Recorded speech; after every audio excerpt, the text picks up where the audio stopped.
What if the same angel once feared for destruction was the one who chained Satan for 1,000 years?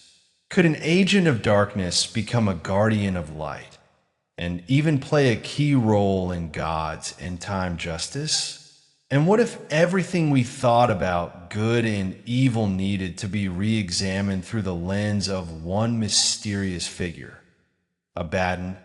Get ready to uncover one of the most startling stories in biblical history. An angel whose transformation reshapes how we understand God's power, mercy, and plan for the final days of the world.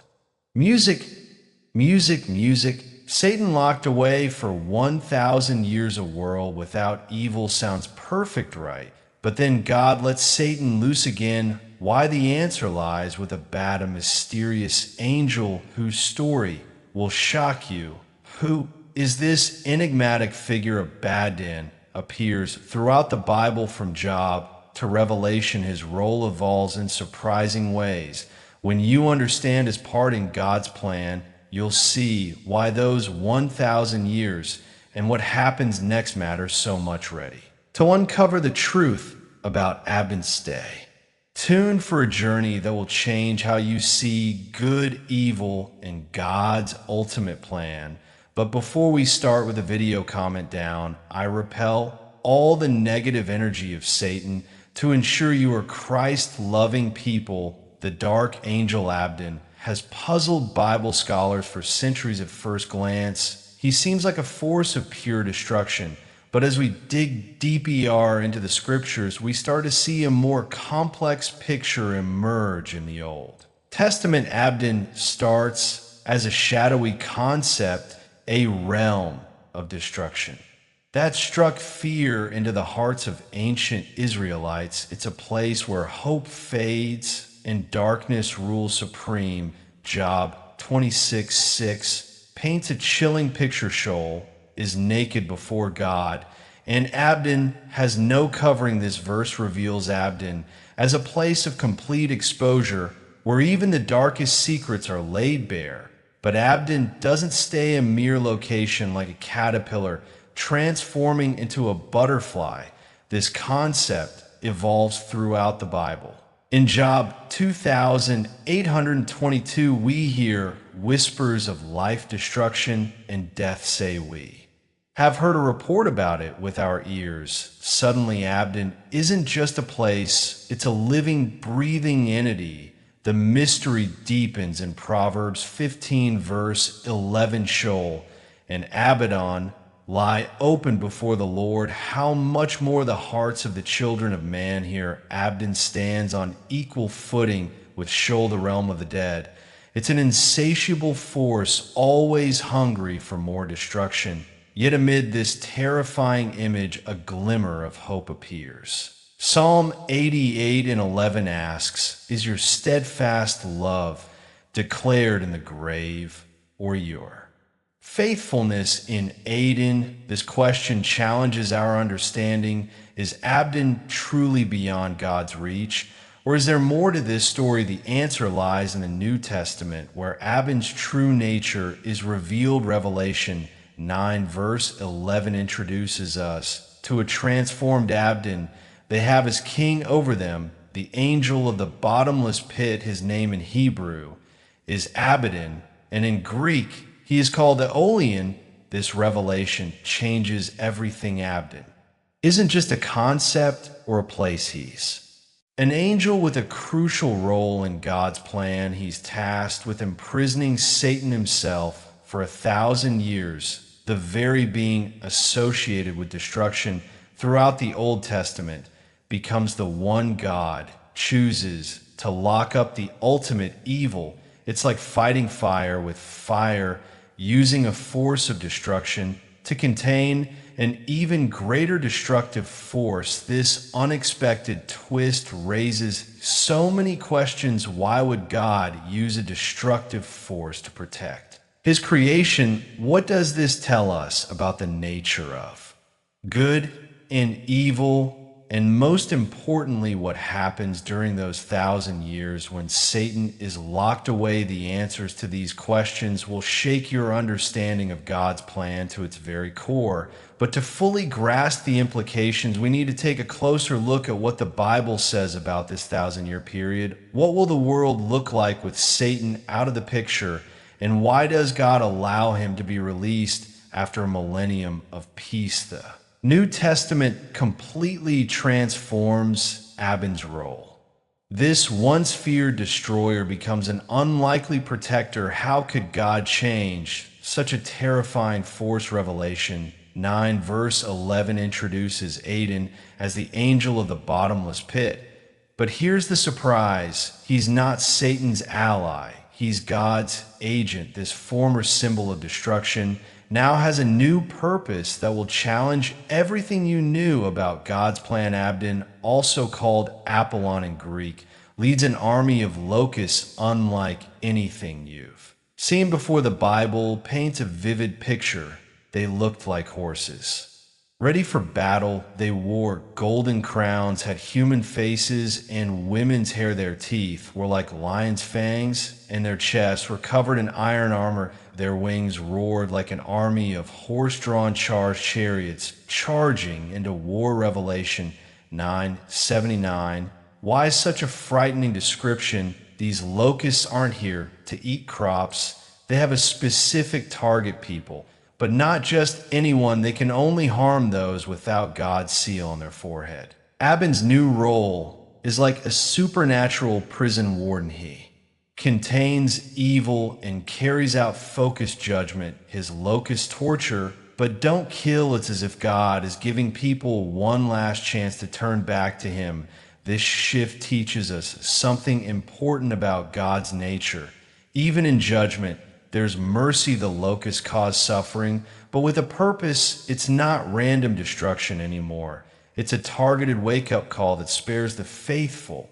But Aden's biggest job is yet to come. The Bible says Satan will be bound for 1,000 years. Guess who's in charge of keeping him locked up? That's right, Abdon, the destroyer, becomes the jailer, making sure evil itself stays contained. This change in Abdon is mind-blowing.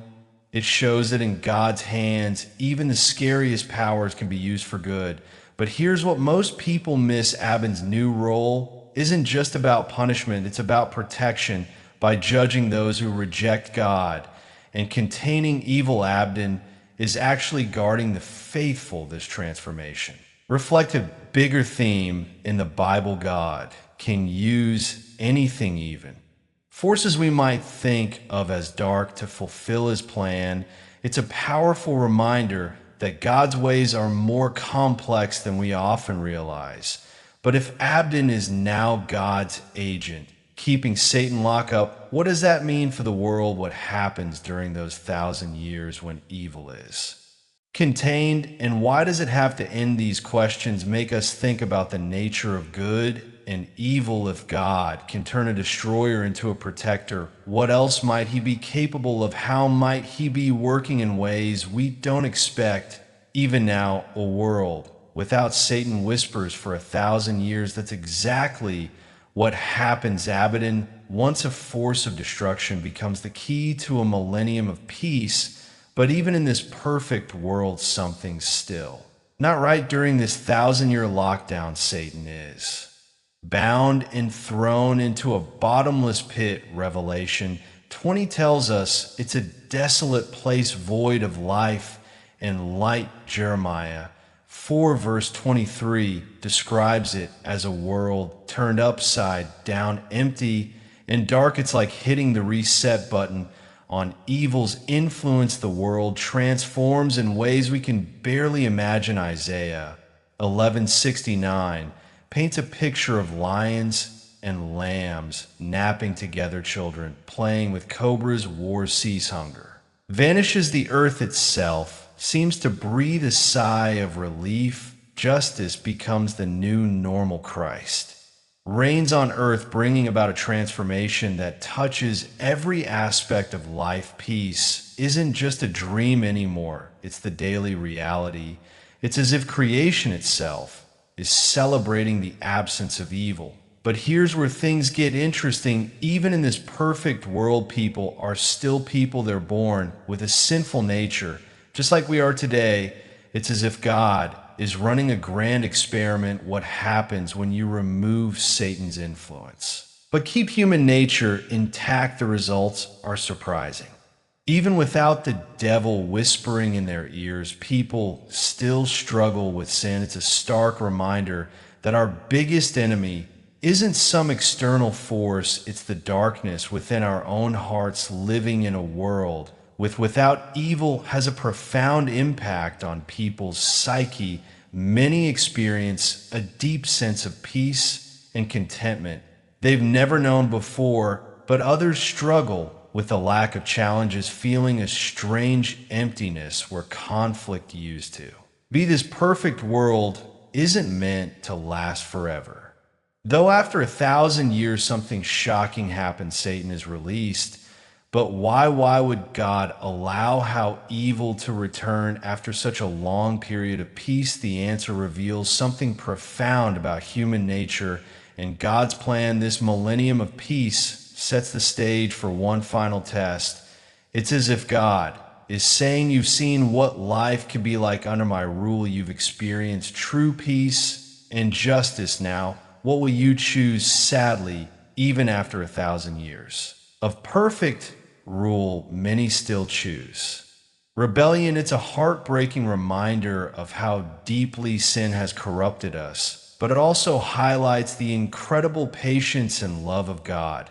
He gives humanity every chance to choose him, even when he knows many won't. As the millennium draws to a close, tension builds. What will happen when Satan is released? How will people who have only known peace react to the presence of evil? The stage is set for a cosmic showdown that will determine the fate of humanity once and for all. Just when you think you understand God's plan, he does something unexpected. The release of Satan after 1,000 years of peace is a shocking twist that makes us question everything. Why would God let loose the very enemy he worked so hard to contain?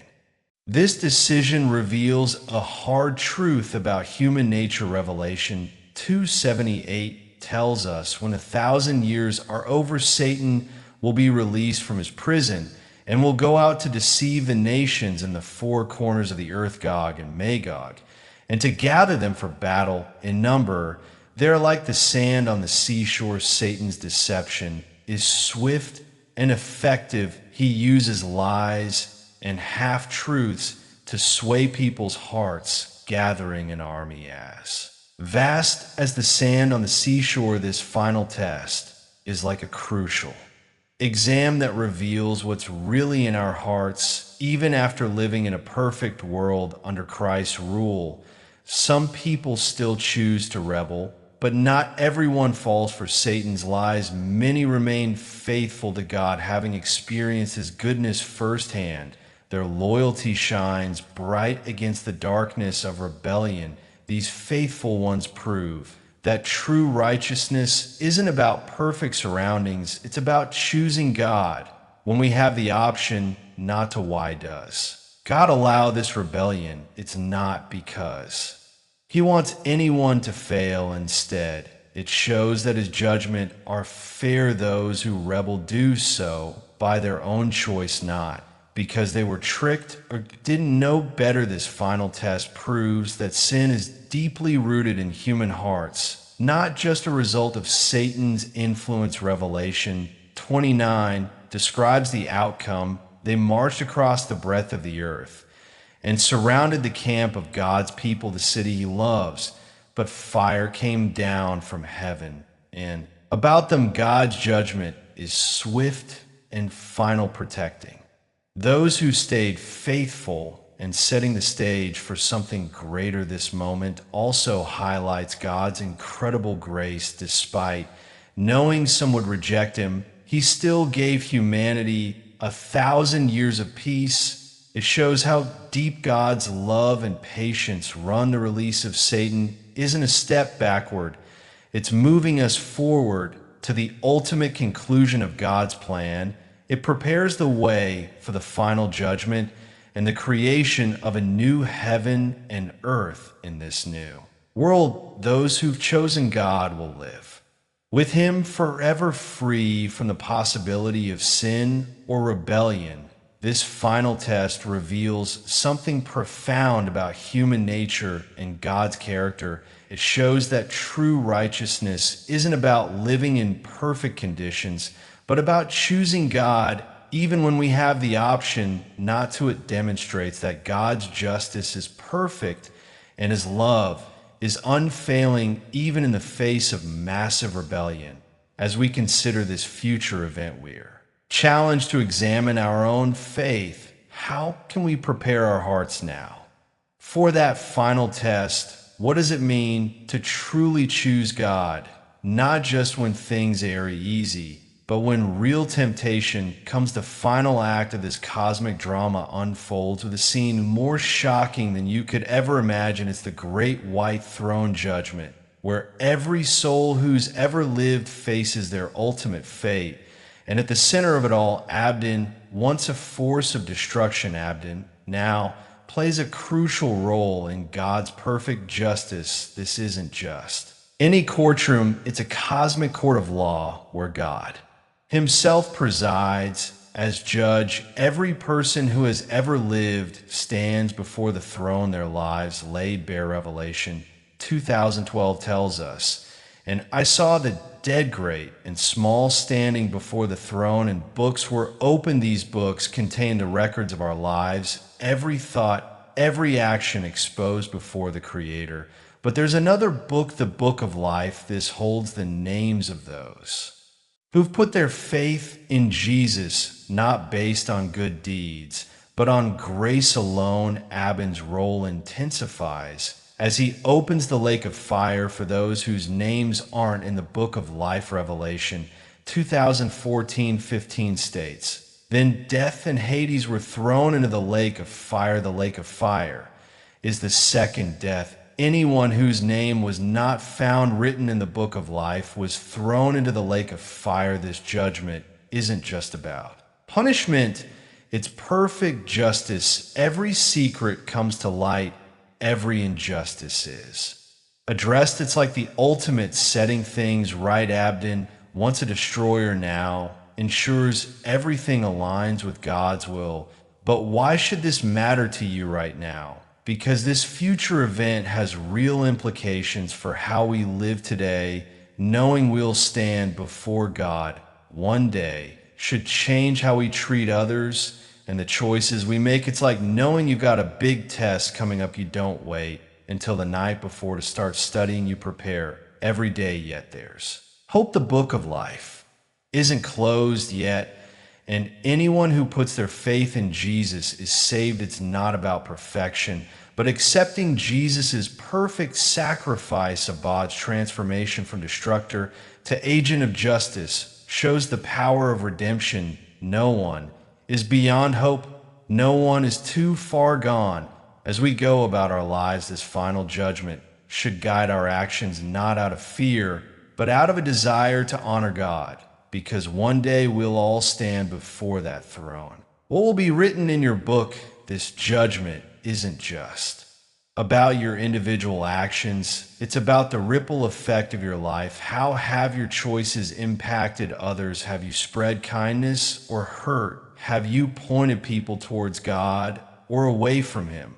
So as we live each day, let's keep this final scene in mind, not out of fear, but out of a desire to live in a way that honors God. Because when that day comes, wouldn't you want to hear, "Well done, good and faithful servant"? Abid's story isn't just ancient history, it's a mirror reflecting our daily lives. Every choice we make echoes the ultimate decision humanity will face. Will we follow God's path, PA, or turn away? The millennium shows us something surprising. Even in perfect conditions, some people still rebel against God. This proves that a flawless environment isn't enough to change hearts. The real change must come from within us Think about your everyday decisions. When you choose forgiveness over bitterness, kindness over selfishness or faith. Over fear, you're building a character aligned with God's will. These choices might seem small, but they're shaping your eternal destiny. The Bible tells us in 2 Corinthians 6:2, now is the time of God's favor, now is the day of salvation. This verse isn't talking about a one-time decision. It's about the choices we make every single day. Why does this matter so much? Because our daily decisions are like building blocks. Each act of faith, each moment of obedience, they're all stacking up, creating the person we're becoming. And just like a building, our character can't stand strong if it's built on shaky foundations. Aiden's role in the final judgment challenges us to look deep into our hearts. Are we truly living for God? Or just going through the motions? It's easy to say we believe, but do our actions match our words? The final rebellion after the millennium teaches us a crucial lesson. External perfection isn't enough. Even in a world without war or hunger, people still turn away from God. This shows us that the real battlefield is in our minds and hearts. So what does this mean for you today? It means that every choice matters. When you're tempted to lie, cheat, or hurt others, you're facing the same decision that people will face at the end of time. Will you choose God's way, or will you rebel? But don't let this overwhelm you. Instead, let it inspire you. God's mercy is available right now. We don't have to wait for a perfect world to start living for Him. We can make that choice today and every day after. Abaddon's story shows us something amazing about God's character. Even this angel of destruction becomes an instrument of God's justice. This reminds us that God can use anything, even the things we fear, for His purposes. Take a moment to reflect. How do your daily decisions align with God's? Well, are you building a character that will stand firm in the face of temptation? Or are you laying a shaky foundation that could crumble when tested? The reality of the final judgment isn't meant to scare us. It's meant to motivate us. It reminds us that our choices have eternal consequences, but it also reminds us of God's incredible mercy. He's giving us chance after chance, day after day, to choose His way. So what will you choose today? Will you live with eternity in mind? Will you let the reality of the final judgment shape your daily decisions? Remember, every moment is an opportunity to align your heart with God's. Will you know we've just scratched the surface of how Satan works in our world and what we've shared with you today about Aiden and our daily choices is just the beginning, but there's something even more shocking we need to share with you. Did you know that Satan's tricks aren't new at all? In fact, he's been using the same playbook for thousands of years.